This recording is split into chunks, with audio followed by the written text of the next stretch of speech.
Hola chiquillos, mi nombre es Alberto Durán, soy ayudante de Proyecto Futuro. El día de hoy vamos a ver números complejos, ¿ok? Vamos a ver cómo escribir los complejos, las propiedades, sus subconjuntos, las potencias de i, y vamos a ver qué es lo que es i, qué es lo que es el conjugado, las propiedades del conjugado y potencias y raíces, ¿ok? Entonces, primero tenemos que saber qué es un complejo, ¿ok? O qué son los números complejos. Primero, los complejos lo escribimos de la siguiente manera, C con una rayita ahí que la atraviesa. Es un conjunto de números, ¿ok?, que es más grande que los reales.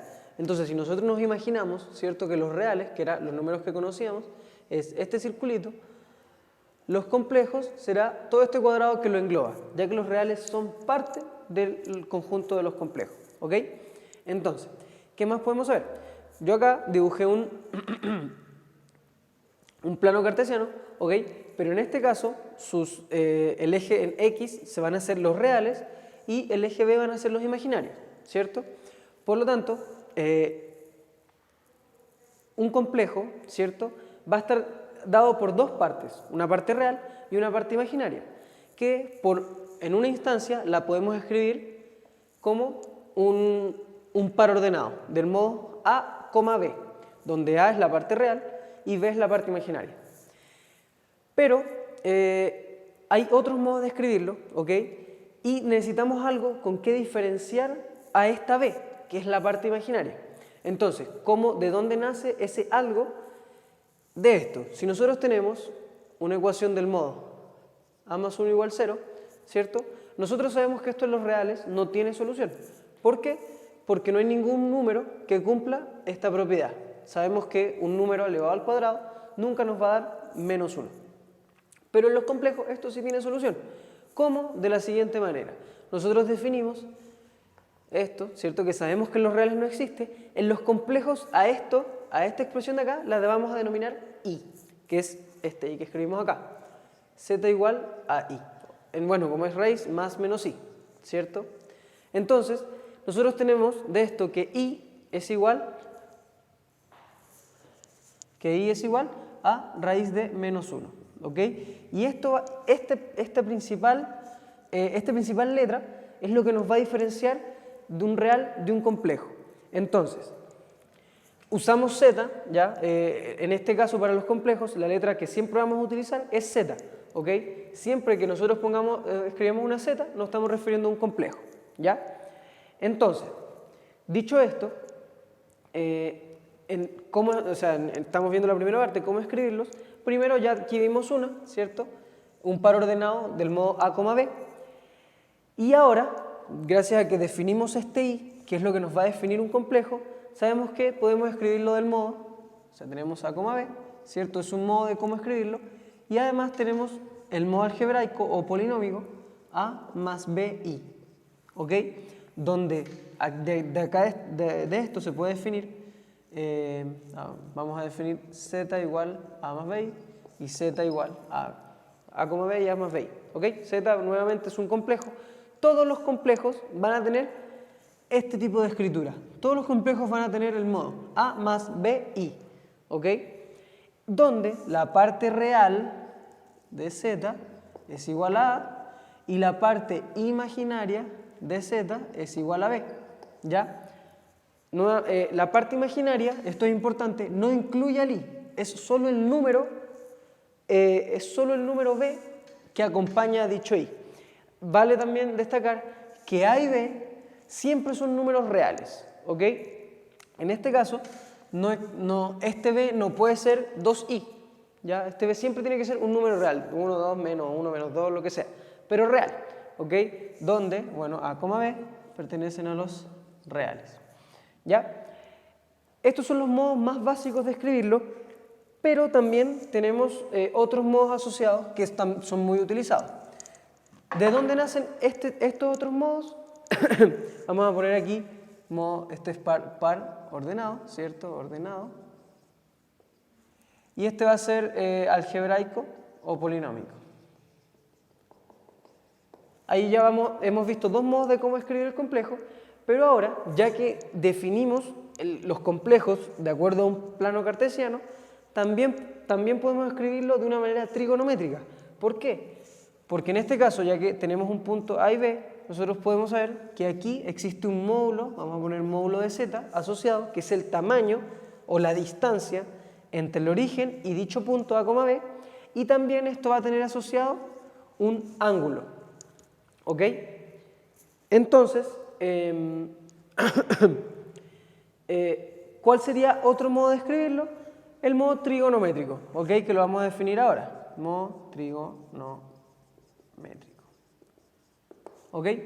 ¿De dónde nace este modo? De acá. Nosotros sabemos, ya que si tenemos un ángulo, vamos a tener asociados la función seno y la función coseno, ¿cierto?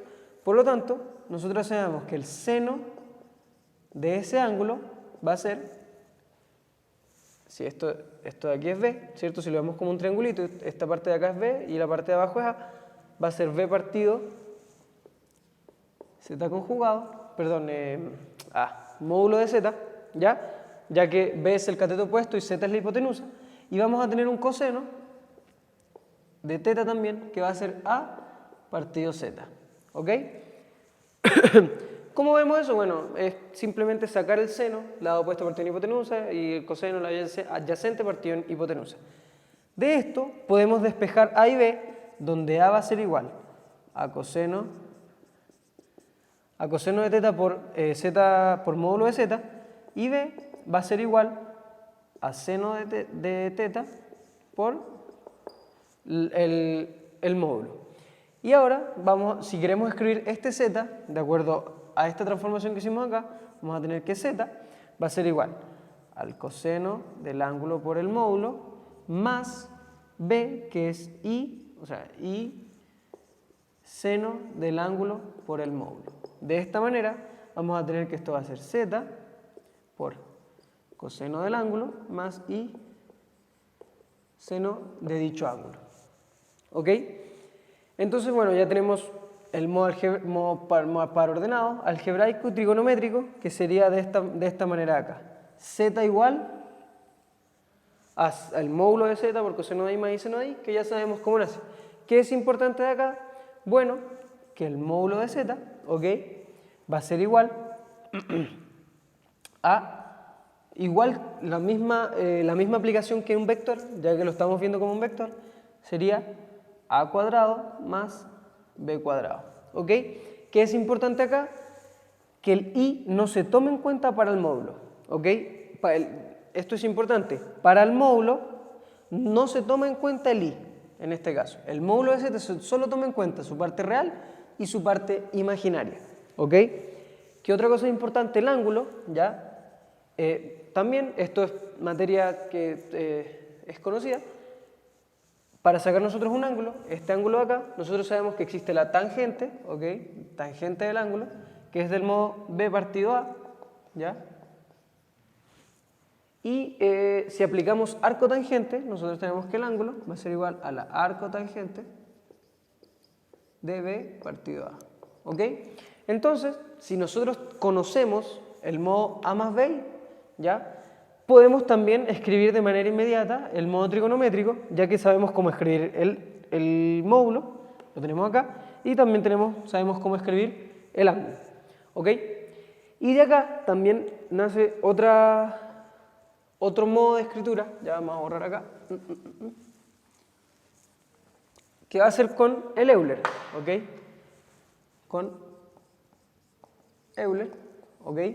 Va a ser el cuarto modo, teníamos el par ordenado, algebraico y trigonométrico, ¿ya?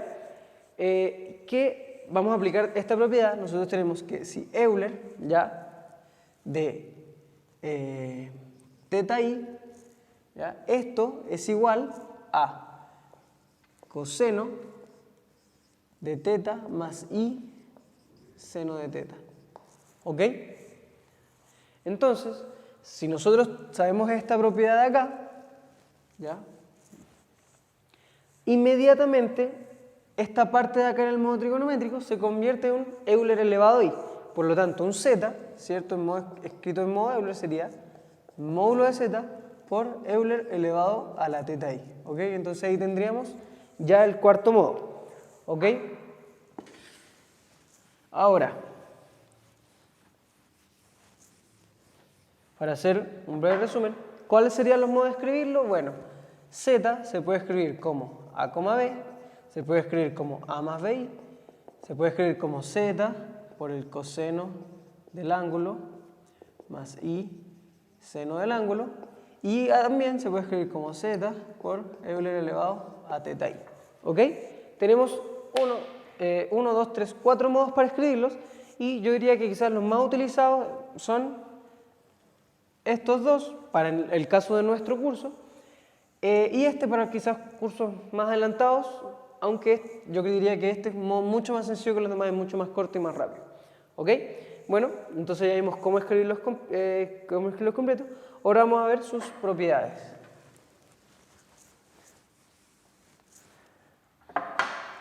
Entonces, las propiedades, ¿ok? ¿Qué es importante de acá? Primero, los complejos con la suma y los complejos con la multiplicación, ¿ya? Son grupos abelianos, Esto significa, ¿ya?, que para ambos casos vamos a tener, se va a cumplir la asociatividad, se va a cumplir la conmutatividad, ¿ok? Y además se va a cumplir, va a tener un elemento neutro,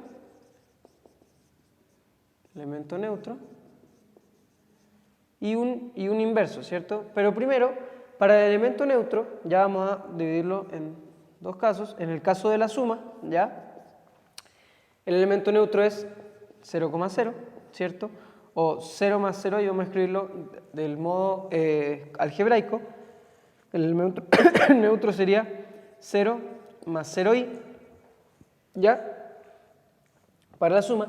Y para la multiplicación, ¿cierto?, sería del modo 1 más 0i, ¿ya? Vamos a escribirlo así. El neutro en la multiplicación, y en este caso sería el neutro en la suma, ¿cierto? Sería de ese modo. También vamos a tener un inverso, ¿ya? Que nuevamente lo vamos a, en el caso de la suma, ¿cierto? En el caso el inverso se escribía, el inverso en la suma, ¿ya?, va a ser del modo menos z, ¿ok? El inverso en la suma para cualquier z es menos z, o sea, menos a menos bi, ¿ok? El inverso. También en la multiplicación es un poco más complicado, ¿ya? Porque va a ser del modo, perdón, esto sería z inverso. En la multiplicación sería del modo a cuadrado más b cuadrado, menos b a cuadrado más b cuadrado i, ¿ok? Así sería en el caso del inverso. No es necesario sabérselo, ya no, esto es simplemente propiedades, ya que es importante conocer, pero no es tan necesario saberlo. ¿Qué también es importante? ¿Ok? Dentro de las propiedades, vamos a borrar acá.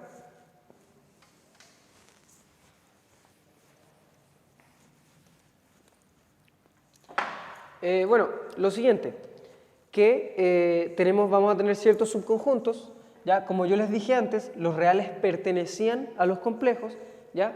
Entonces, dentro de los complejos vamos a tener complejos reales y vamos a tener complejos imaginarios, ¿ya? ¿Cuál es la diferencia de estos? Los complejos reales son todos los que estén sobre esta recta, sobre la recta real, es decir, los que sean del modo z igual a más 0i, donde su parte imaginaria sea 0, ¿ok? ¿Qué sería esto al fin y al cabo? Los complejos los reales serían todos los reales, ¿cierto? Que son toda la línea de números que podemos encontrar, solo real. Y imaginarios sería del modo contrario, sería que la parte real fuera 0 y la parte imaginaria tuviera valores. ¿Qué sería, al fin y al cabo, toda esta línea de acá si hacemos esta 0? Todos los valores posibles de b, ¿ya?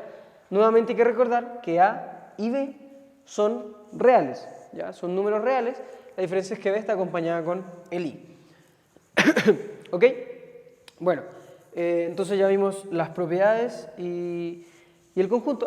También que es importante, cómo se suman y se multiplican los complejos, ya en el caso de la suma, ya para terminar esta parte de propiedades y subconjuntos, se suma al igual que un polinomio. Si nosotros tenemos z1 igual a A más BI y z2 igual a C más DI, ¿ya? Vamos a tener estos dos, vamos a tener que parar la suma, ya es decir, z1 más z2, eso sería lo mismo que A más BI más C más DI, ¿cierto? ¿Y qué vamos a hacer? La parte real con la parte real y la parte imaginaria con la parte imaginaria, por lo tanto nos quedaría del modo A más C más B más D factorizando el I, ¿cierto? Por lo tanto la suma es muy sencilla. En el caso de la multiplicación,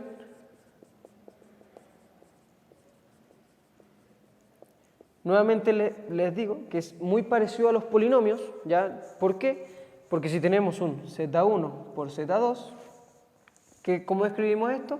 Del modo A más BI por C más DI, ¿cierto? Entonces, ¿qué vamos a hacer en este caso? Una distribución. Vamos a distribuir A, C por C, después A por DI, después de la siguiente manera. Entonces vamos a seguir aquí arribita. ¿Ya? Vamos a seguir aquí con la multiplicación, ¿ok? Entonces nos va a quedar que Z1 por Z2 va a ser igual a A por C más A de I, ahora con el B, ya, esto sería así, y esto ahí, más C, BI, más BD, y el I nos quedaría al cuadrado, ¿ok? Ahora juntamos la parte real con la parte real y la parte imaginaria con la parte imaginaria. Lo importante, este I cuadrado de acá se transforma en un menos 1. Ahora vamos a ver por qué, para cuando veamos las potencias de I. Vamos a tener entonces AC menos BD, que son la parte real, son todo lo que no tiene el I, más I AD más CD, y eso es lo que acompaña el I. ¿Ok? Ahora, esta parte de acá nos deja abiertos para ver lo que son las potencias de I. Entonces ya vimos esto, vamos ahora por potencias de I. Las potencias de I, ¿ok? ¿Por qué? Al empezar este video definimos que I iba a ser raíz de menos 1, ¿cierto? Por lo tanto, se va a comportar distinto de acuerdo a la potencia que tenga. Si nosotros vamos a empezar con I igual 0, ¿cierto? Obviamente sabemos que raíz de menos 1 elevado a 0, todo eso sería 1. Ahora, I elevado a 1, tendríamos, nos quedaría simplemente esto, ¿cierto? Nos quedaría simplemente I cuadrado. Ahora vamos a ver por qué. Tendríamos raíz de menos 1, ¿cierto? Y todo esto elevado al cuadrado. Se nos va la raíz con el cuadrado y nos queda menos 1. Y por eso, en este caso, este I cuadrado lo transformamos en un menos 1 y nos queda menos BD. ¿Ok? Seguimos. I cubo, I cubo sería igual a I cuadrado por I, ¿cierto? Tenemos que I cuadrado es menos 1, por lo tanto tendríamos menos I. Y I a la 4, ¿ok? Y aquí nos vamos a dar cuenta que esto sería I cuadrado por I cuadrado, ¿ya? O I cuadrado al cuadrado. Y esto sería el modo menos 1 por menos 1 es igual a 1, ¿ya? Si nos damos cuenta, el I cuadrado, ¿cierto? Está asociado con el I elevado a 0. Por lo tanto, desde aquí en adelante, todos los valores se nos van a ir repitiendo. ¿Por qué? Si tenemos I elevado a 5, ¿cierto? Eso es I elevado a 4 por I. Se nos repite. Y después I elevado a 6 se nos repite en el I cuadrado. I elevado a 7 se nos repite con el I cubo. Y I elevado a 8 volveríamos al caso del I cuadrado y el I cuadrado. Por lo tanto, en estos casos tendríamos que esto va a ser igual con I5, I9 y todos los I del modo 4K más 1, ¿ya? Siendo K los enteros, ¿ok? Para el caso del 0, esto sería todos los I del modo elevado al 4K, ¿cierto? Y así se van dando las potencias con respecto siempre al 4K. Por lo tanto, tendríamos que esto sería i elevado a 4K más 2. Y esto de aquí sería i elevado a 4K más 3. ¿Cierto? Y así sucesivamente. Por lo tanto, las potencias de ahí van a ser repetitivas, lo que hace más sencillo hacerlas en el caso de un ejercicio.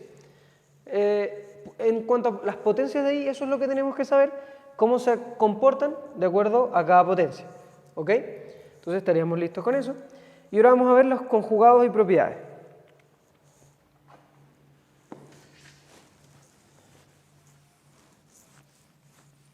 ¿Ya? Tenemos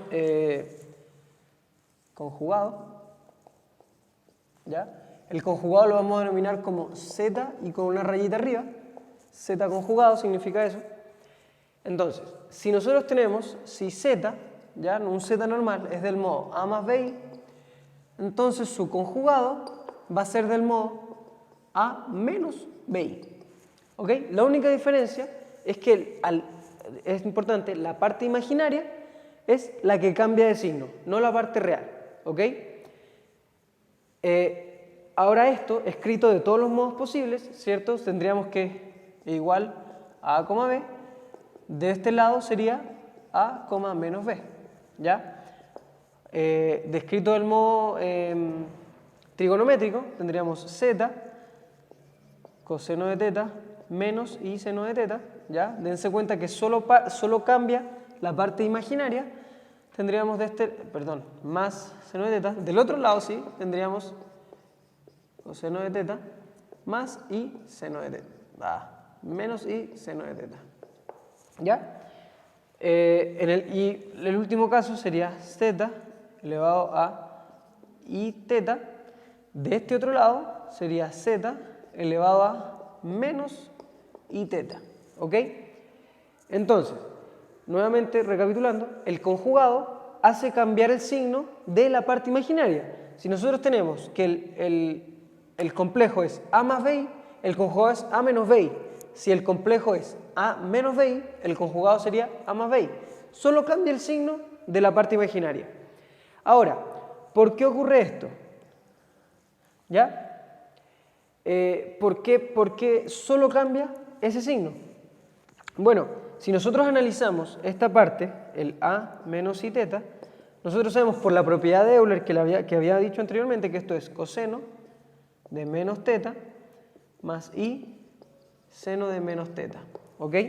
Ahora, como el coseno es una función par, esto nos queda igual, nos queda simplemente así, se nos va el s menos, y como el seno es una función impar, sale el menos para afuera, nos queda seno de teta. ¿Ok?